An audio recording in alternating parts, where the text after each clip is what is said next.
ಮಳೆಯ ಆರ್ಭಟಕ್ಕೆ ಮಲೆನಾಡಿನ ರೈತರು ಕಂಗಾಲಾಗಿದ್ದಾರೆ. ಹೊರನಾರ್ಭಟಕ್ಕೆ ಭತ್ತದ ಬೆಳೆಯೇ ನಾಶ ಆಗಿ ಹೋಗಿದೆ. ಶಿವಮೊಗ್ಗದಲ್ಲಿ ಮಳೆಗೆ ಅನ್ನದಾತ ಕಂಗಾಲಾಗಿರೋದು. ಕಟಾವು ಮಾಡಿದ ಭತ್ತ ಗದ್ದೆಯಲ್ಲೇ ರೈತ ಬಿಟ್ಟಿದ್ರು.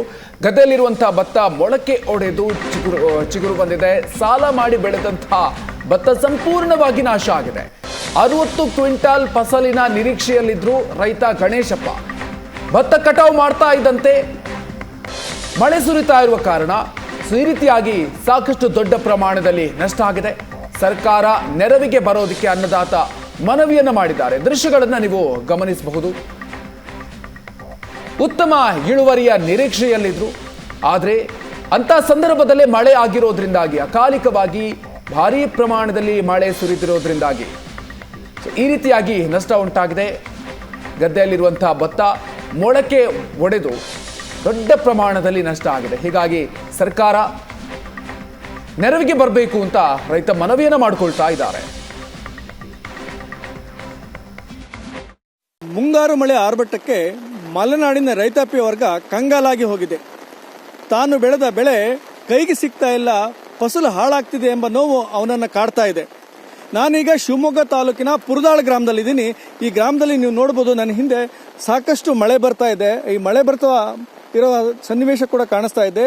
ಇಂಥ ಸಂದರ್ಭದಲ್ಲಿ ರೈತ ಭತ್ತಗಳನ್ನ ಕಟಾವು ಮಾಡಿ ಹಾಕಿದ್ದಾನೆ ಗದ್ದೆನಲ್ಲಿ. ಆ ಗದ್ದೆನಲ್ಲಿ ಕಟಾವು ಮಾಡಿದ ಜಾಗದಲ್ಲಿ ಈಗ ಬೆಳೆ ಸಂಪೂರ್ಣ ಹಾಳಾಗ್ತಿರ್ತಕ್ಕಂಥದ್ದು, ಬೆಳೆ ನೆನೀತಾ ಇರ್ತಕ್ಕಂಥ ದೃಶ್ಯ ನೀವು ನೋಡಬಹುದು. ಅಂತಹ ಒಂದು ಸಂಕಷ್ಟದ ಪರಿಸ್ಥಿತಿ ಇಲ್ಲಿ ಕಾಣ್ತಾ ಇದೆ. ನಾನು ನಿಮಗೀಗ ಈ ಭತ್ತದ ಬೆಳೆ ಅಂದ್ರೆ ಈಗ ಕಟಾವು ಮಾಡಿ ಇದನ್ನು ಒಣಗಿಸಿ ಇದು ಮಾಡಬೇಕಾಗಿತ್ತು. ಆದರೆ ನೋಡಿ ಇಲ್ಲಿ ಕಾಣ್ತಾ ಇದೆ ಯಾವ ರೀತಿ ಇದು ಮೊಳಕೆ ಬಂದಿದೆ ಅಂತ ಹೇಳಿ. ಈ ರೀತಿ ಮೊಳಕೆ ಬಂದಿರತಕ್ಕಂತಹ ಭತ್ತವನ್ನ ಸಂಪೂರ್ಣ ಹಾಳಾದ್ರೆ ರೈತನಿಗೆ ಹೇಗೆ ಬೆಳೆಗೆ ಫಸಲು ಬೆಳೆದಿದ್ದಕ್ಕೆ ಆತನ ಕೂಲಿ, ಆದಾಯ, ಸಾಲ ಸೋಲ ಮಾಡಿದ್ದಕ್ಕೆ ಎಲ್ಲದಕ್ಕೂ ಪರಿಹಾರ ಹೇಗೆ ಸಿಗುತ್ತೆ? ಈ ರೈತ ಯಾವ ರೀತಿ ಬದುಕಬೇಕು? ಈತನ ಈಗ ಈಗ ಏನು ಬಂದಿದೆ, ಈಗ ಮೊಳಕೆ ಬಂದಿರತಕ್ಕಂಥ ಈ ಭತ್ತವನ್ನ ನೋಡಿದ್ರೆ ಖಂಡಿತವಾಗಿ ಹೊಟ್ಟೆ ಉರಿಯುತ್ತೆ. ಯಾಕಂದ್ರೆ 5-6 ತಿಂಗಳ ಕಾಲ ಉತ್ತಿ ಬಿತ್ತಿ ನಾಟಿ ಮಾಡಿ ಅದರ ಕೂಲಿ ಕೂಡ ಸಿಗದೆ ಇರತಕ್ಕಂಥ ಪರಿಸ್ಥಿತಿ ಇದ್ರೆ ಈ ಭತ್ತನ ಸಂಪೂರ್ಣವಾಗಿ ನಾಶನೇ ಆಗಿದೆ ಅಂತ ಹೇಳ್ಬೋದು. ಈ ಬಗ್ಗೆ ಈ ರೈತರು ಅಂದ್ರೆ ಈ ಬೆಳೆ ಬೆಳೆದಿರ್ತಕ್ಕಂಥ ರೈತ ನಮ್ಮ ಜೊತೆಗೆ ಇಲ್ಲಿದ್ದಾರೆ. ಅವ್ರೇನು ಹೇಳ್ತಾರೆ ಕಾರಣ. ಸರ್, ರೈತ ನಿಮ್ಮ ಭೂಮಿನಲ್ಲಿ ಈಗ ಬೆಳೆ ಸಂಪೂರ್ಣ ಹಾಳಾಗೋಗಿದೆ. ಏನು ಬರ್ತಾ ಇಲ್ಲ, ಮಳೆ ಸುರಿತಾ ಇದೆ. ಈ ಮಳೆಯಿಂದ ಏನು ಮಾಡಬೇಕು ಅನ್ನೋದೇ ಗೊತ್ತಾಗ್ತಾ ಇಲ್ಲ. ಈಗ ಎಲ್ಲ ಹಾಳಾಗೋಯ್ತು. ನಿನ್ನ ಮುಂದೆ ಸರ್ಕಾರ ಏನು ಮಾಡ್ತಿದ್ದೆ ಅಂತ ಗೊತ್ತಿಲ್ಲ. ಸರ್ಕಾರದವ್ರು ಯಾರೂ ಬಂದಿಲ್ಲ ಇಲ್ಲಿ.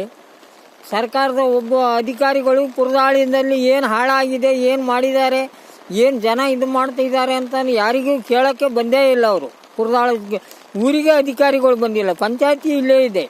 ಆ ಪಂಚಾಯತಿಯವರು ಕೇಳಲ್ಲ, ಆ ಮೆಂಬರ್ಗಳು ಕೇಳಲ್ಲ. ಅವ್ರು ಏನಿದ್ರು ಎಷ್ಟು ಎಕರೆಯಲ್ಲಿ ಬೆಳೆದಿದ್ರಿ? ಎಷ್ಟು? 2.5 ಎಕರೆ. 2.5 ಎಕರೆಯಲ್ಲಿ ಒಂದು 50ರಿಂದ 60 ಕ್ವಿಂಟಲ್ ಆಗ್ತಿತ್ತು. ಆ ಭತ್ತನೂ ಇಲ್ಲ, ಏನೂ ಇಲ್ಲ. ಈ ಸರ್ತಿ ಎಲ್ಲ ಲಾಸ್ನಾಗಿದ್ದೀವಿ. ಹೋದ ಸರ್ತಿ ಆನೆನೂ ತಿಂದು ಹೋಯ್ತು. ಕಂಪ್ಲೀಟಾಗಿ ತಿಂದು ಆನೆ ತಿಂದು ಪರಿಹಾರನೂ ಕೊಟ್ಟಿಲ್ಲ.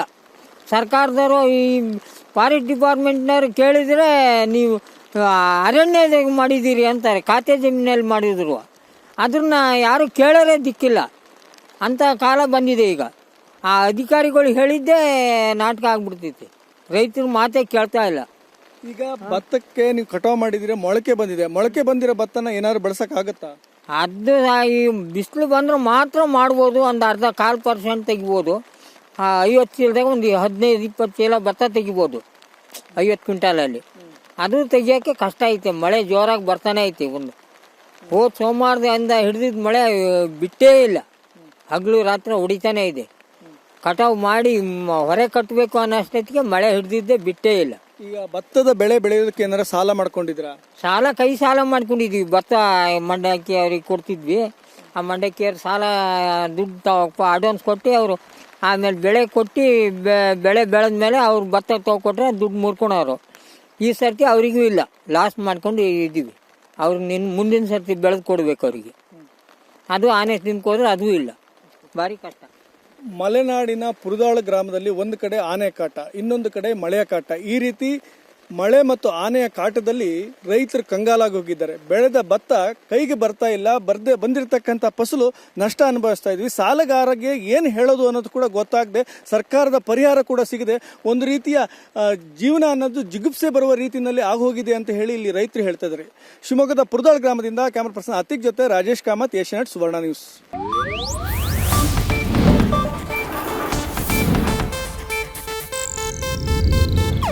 ಇದು ಏಷ್ಯಾನೆಟ್ ನ್ಯೂಸ್ ನೆಟ್ವರ್ಕ್ ಪ್ರಸ್ತುತಿ.